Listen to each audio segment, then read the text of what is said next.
Hello, everyone, and welcome back to English Learners Podcast. It's so good to have you here again. I'm Neil. So how are you today?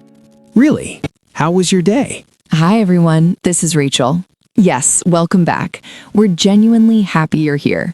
On this podcast, we speak slowly so you can follow along for your English listening practice.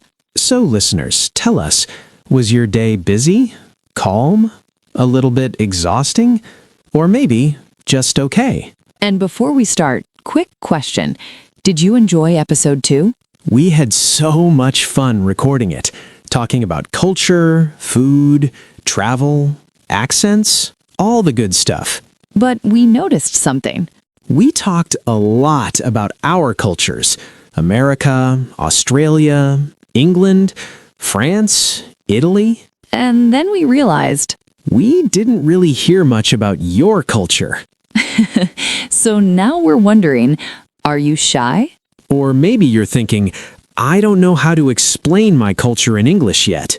And that's okay. Truly. That's why you're here. Or maybe you don't want us to know your traditions. Fair enough. Don't worry. We're not coming to your house. Yes, don't panic. We're not showing up like, hello, please explain your food rules. But we would love to know something simple. Where are you learning English from? India? China? Vietnam? Mexico? Spain? Somewhere else? Maybe you're in a big city. Maybe a small town. Maybe you're listening at home, on the bus, or during a break. Wherever you are, you're very welcome here. This podcast is for you. So you might be thinking, okay, but why so much culture in an English podcast? Yes, that's a great question. Because language and culture are connected. You can't really separate them. So true. When you learn English, you're not only learning words, you're learning how people communicate. How they joke, how they complain, how they invite someone, how they say no politely. And listening to real conversations helps your brain relax. It feels more natural, less like studying, more like understanding. Exactly. That's why English listening practice like this works so well. All right, let's talk about hospitality today. Yes, hospitality means how people welcome guests. In America, hospitality is very relaxed. Someone says, "Come over anytime." And they actually mean it. In France, hospitality is more organized. Yes, food is planned, time is planned, the table is set beautifully. In the UK, hospitality often starts with one word. Tea. Always tea. Even if it's hot, even if you already had tea, tea will happen. Listeners, what about your culture? When someone visits your home, what do you do first? Food? Drinks? Conversation? Shoes off? There's no right or wrong, just different cultures. Here's a useful English phrase. You're welcome to come to ours. That means you're welcome to come to my home. It sounds friendly, open, warm. But here's the cultural part. Sometimes it's a real invitation. Sometimes it's just politeness. Yes, and that can be confusing. So true. This is why understanding culture helps you understand English better. All right, now let's move on to city life and countryside life. Oh, yes, because they feel very different. Cities are fast. People walk fast. People talk fast. Coffee is very important. So true. In the countryside, life is slower. People notice the weather, the sky, the quiet. In cities, people ask, what do you do? In the countryside, people ask, where are you from? Both are culture. Both are valid. Every culture has habits that feel normal until someone from another country sees them. Like British people apologizing to furniture. Sorry, to a chair. Or French people greeting everyone individually. You cannot skip anyone.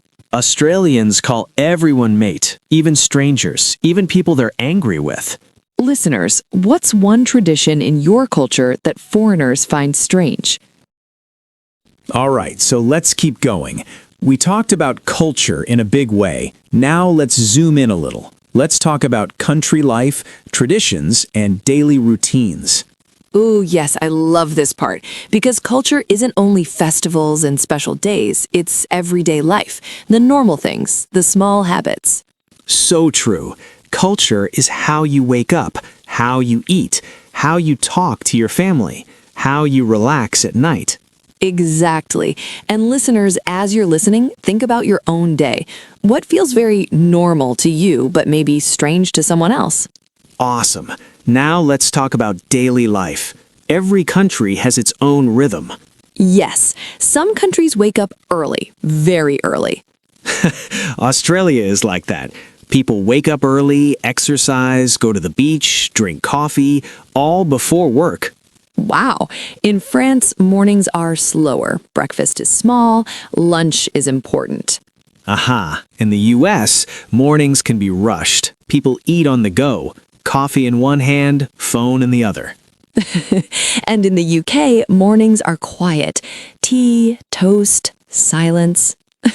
Listeners, what are mornings like in your country? Fast, slow, loud, calm? Amazing.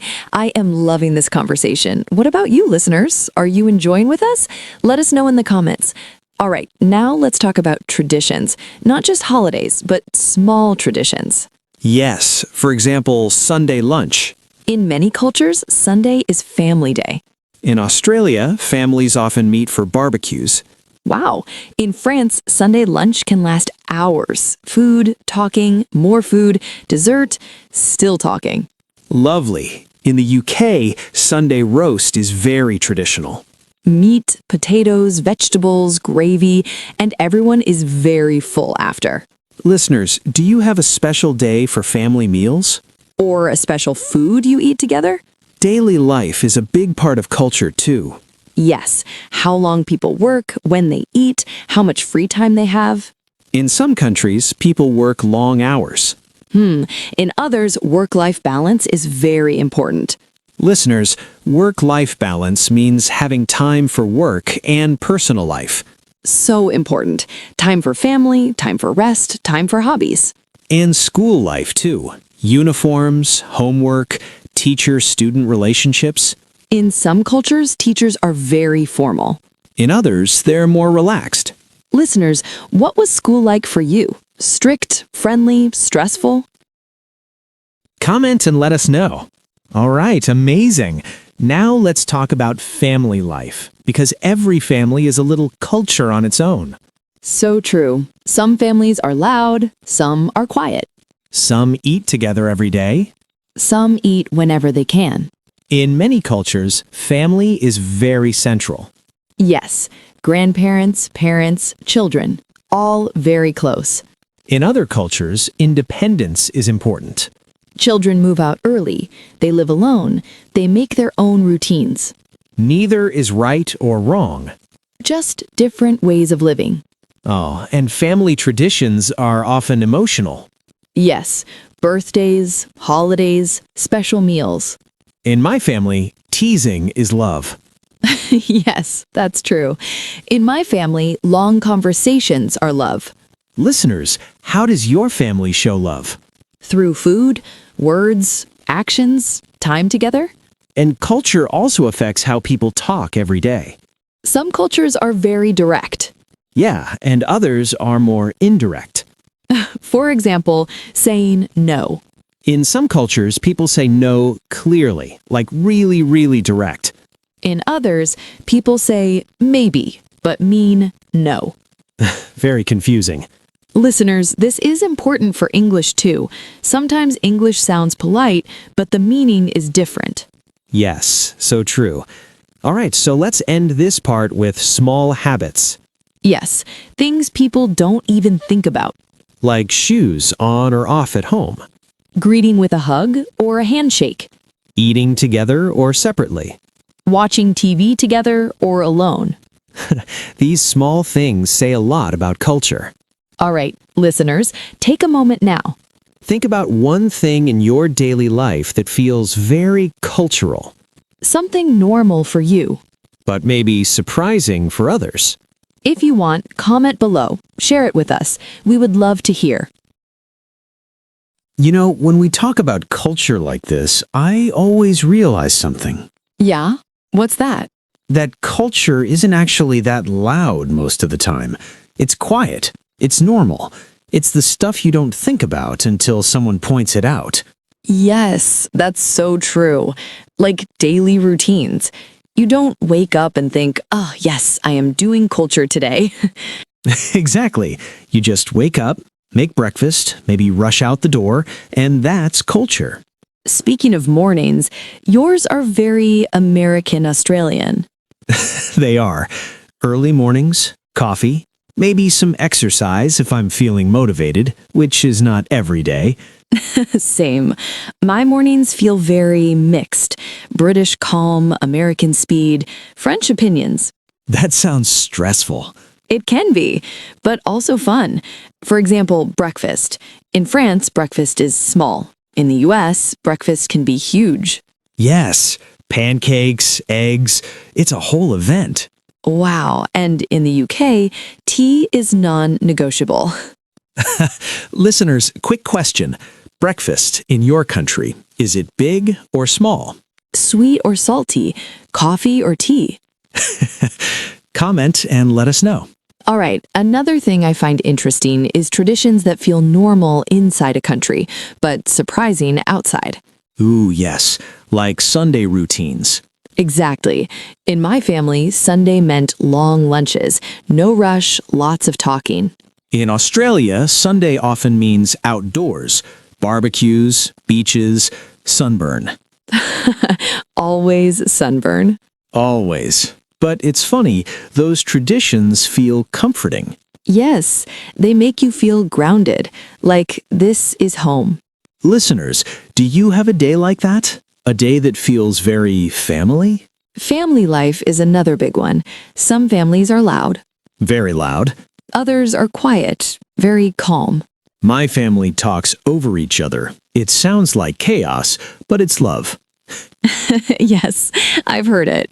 My family talks a lot too, but with long pauses and strong opinions. That's very French. Very. Food is also central. Everything happens around the table. Same in many cultures. Food brings people together. Listeners, what about your family? Quiet meals? Loud meals? Phones allowed at the table or absolutely not? All right, I think that's a good place to pause for today. Wow, what a conversation. Culture, daily life, families, habits. Honestly, I love these topics. Me too. And listeners, thank you for spending this time with us. Really, whether you listened to the whole episode or just part of it, you showed up, and that matters. And if some parts felt easy, great. If some parts felt a little challenging, also great. That's how your English grows. Exactly. You don't need to understand every word. Your brain is still learning, still connecting, still improving. Before you go, we have a little challenge for you. Yes, after this episode, try one small thing. Tell someone about your culture, even just one sentence in English. Comment and share it with us. We would love to know. Yes, it could be like, in my country, families eat dinner together. Or, in my culture, weekends are for rest. Simple is perfect. And if you feel comfortable, let us know if this episode was useful for you. Leave a comment, send a message. We love hearing from you, truly. And don't forget, episode 4 is coming soon. Oh yes, more culture, more stories, more everyday English, and more chances to practice listening naturally. So keep listening, keep learning, and be kind to yourself. You're doing better than you think. Thanks for being here. See you next time. Bye for now.